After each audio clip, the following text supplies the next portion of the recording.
I'm fascinated by the way you talk about music and about playing, and there's something I want to ask you in a minute, but just before we move on, I want to ask just a slight point about the natural minor harps. I just want to check, I might have misunderstood, but so you had a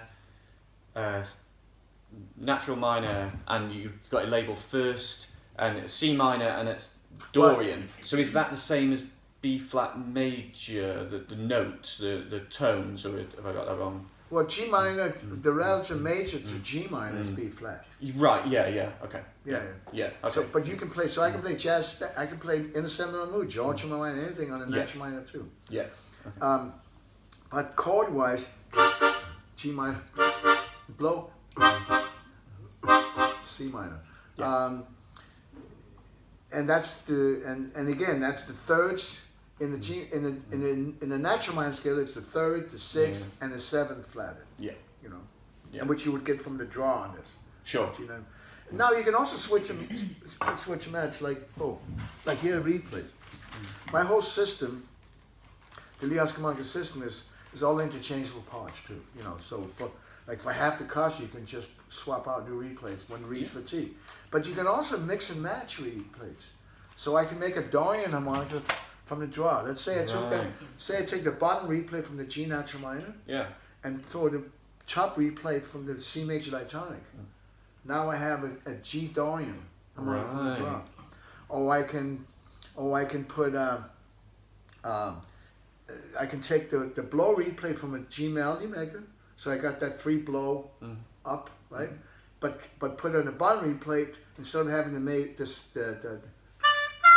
instead of that, I can just have the regular. I can just take the draw replay from the C major diatonic, and the top replay from the G melody maker, and now I got what they call a Patty Richter scale. Okay, so why would I, as a matter of fact, come out with a Patty Richter scale? Why would I want to try and encourage people to learn how to tune, how to use a system to swap and mix and match replays? I mean, it's like Legos, man. It's like you know, people should get more into it. You know, the responsibilities of anybody. To really feel good about whatever they play, and have confidence, is to understand how the stuff works. Don't have to be a genius, but learn how it works, and then you know how to change your read offsets. You know how to tune. You know you there's so many things that are in the simplicity of what I've got here as a product that makes it accessible to do these things. When people buy a guitar, they put their own strings on. You know, I mean, there's a lot of things. A guitar, there's things that are very, very complicated for intonation if the neck is a little bit moved, so you have to take the specialist. But with harmonica and with the system I have, being accessible, there are certain things that everybody should understand. For example, read offsets. You know about read offsets, right? You know, okay. So you know that if you have a reed, if the reed is flush to the aperture, it won't respond at all. Okay. If you have a slightly little bit of reed offsets, it'll respond maybe when you're playing soft. But if I play staccato, it freezes. So you want to. So as a manufacturer, we want to have right out of the box. We want to have where it works pretty much for everybody, even though different people have different air pressure and that. But hopefully, generically speaking, out of the box, it's a good experience and everything works. So, but if you understand about read offsets, like my situation, I was in Japan playing in outdoor concerts, and outdoor in the summertime is, I mean, humidity is like 90% humidity. And so when you're playing harmonica in humidity, between the humidity in your mouth and the air, reeds can get stuck real easy. And when I was playing like in a sentimental mood, and that reed got stuck, it was like da ba da ba da da. You know, okay. You know, the thing in music is you can make stuff up, and you can, if you do something that's a mistake, just repeat it. But you can't get away with that if it's a pristine, like a melody like that. So what I did is, I was really embarrassed. So the next day, what I did is I took a chance on something that was logical to me, but I never had to even think about doing it before. I made all my read offsets so much out that the only way I could get a note is by playing really, really hard. Right. So I'm playing like really hard like that.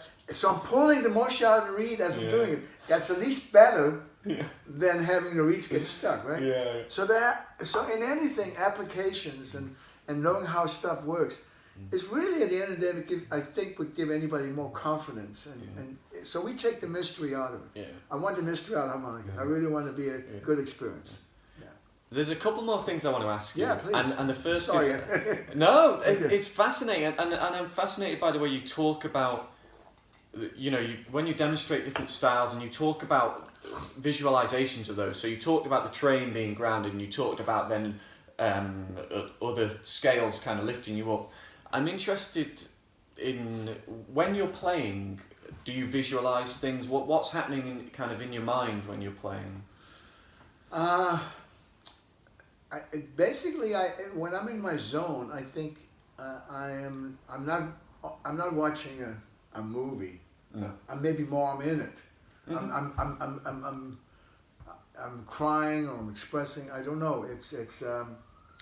It's hard to put words to it. But when somebody's listening to it as I'm playing, all I care about is that the bottom line is that for them to hear when they hear me play, they're not even hearing the harmonica.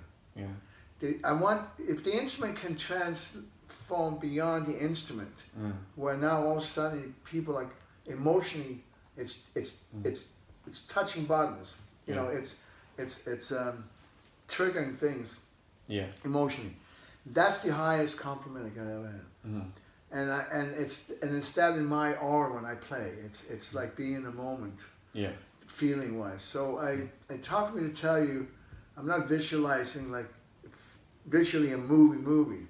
I'm more in the moment, just like an actor or something. Yeah. Give the persona of a feeling. Yeah. The persona of reaching out, whatever it is. Yeah. And to me, the last thing I ever want to hear somebody come up to me and say is, "Hey man, that was really good, man. How do you play that?" It's almost an insult to me. Mm.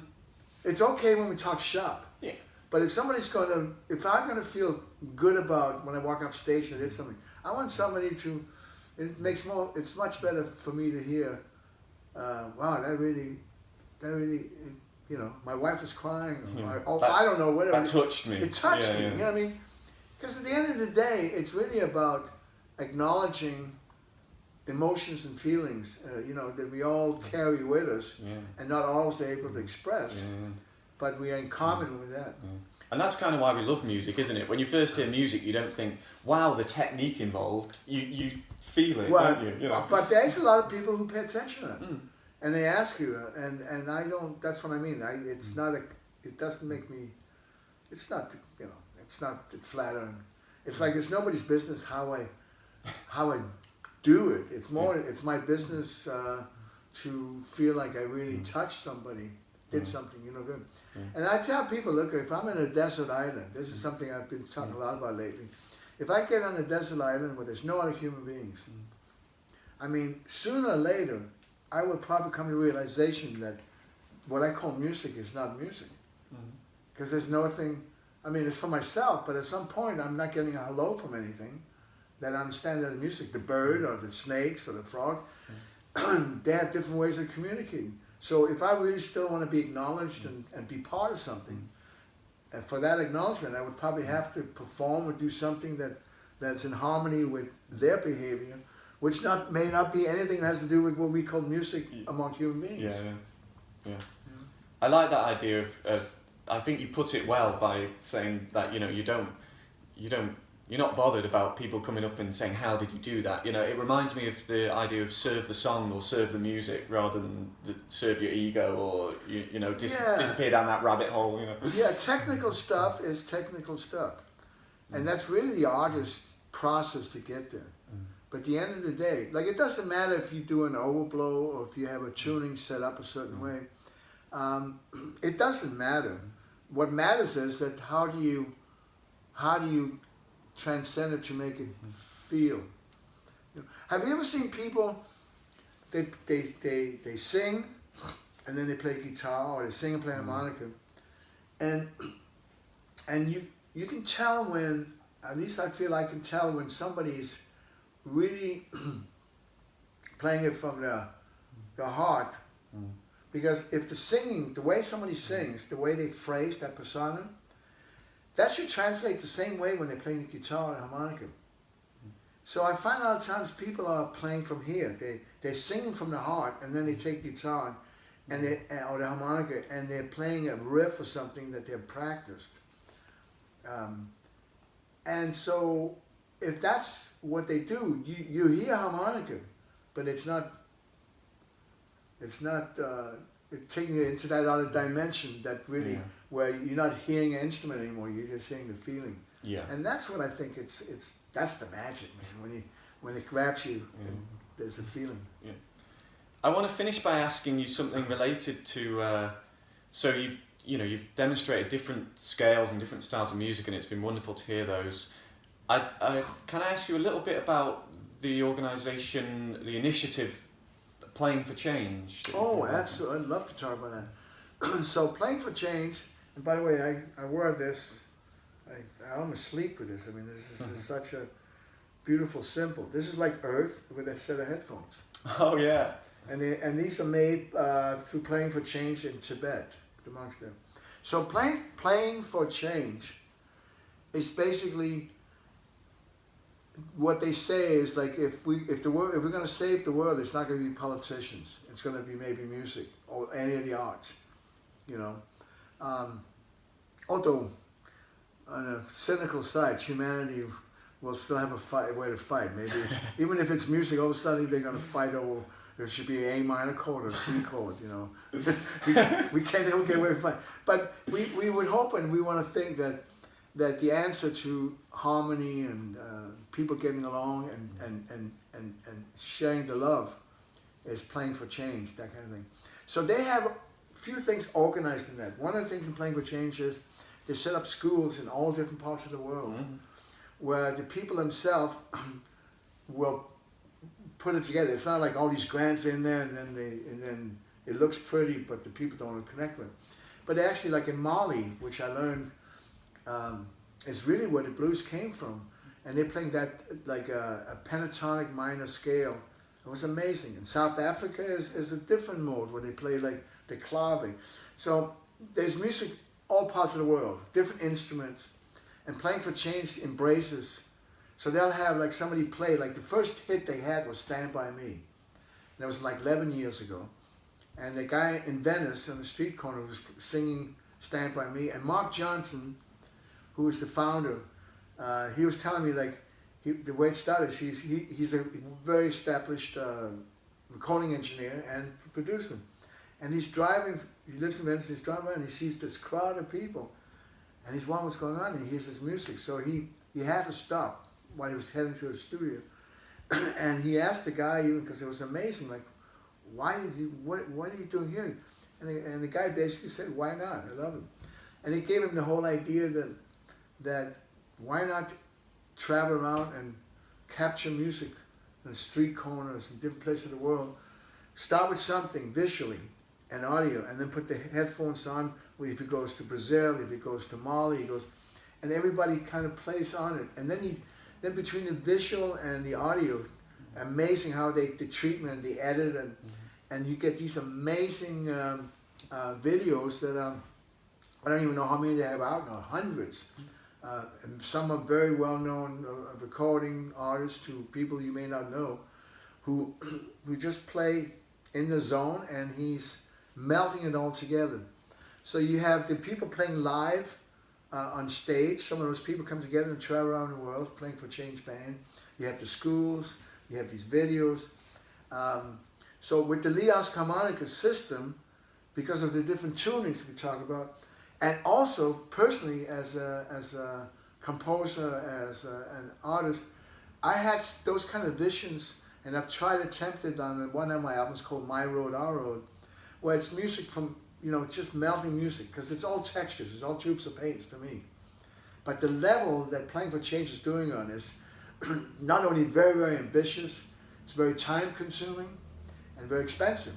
And Mark Johnson has achieved the foundation to actually achieve this traveling around. And because of our harmonicas, like I say, it fits different genre of music, it was such a perfect fit for us to hook up with them and use their platform to promote harmonicas being used for different genres.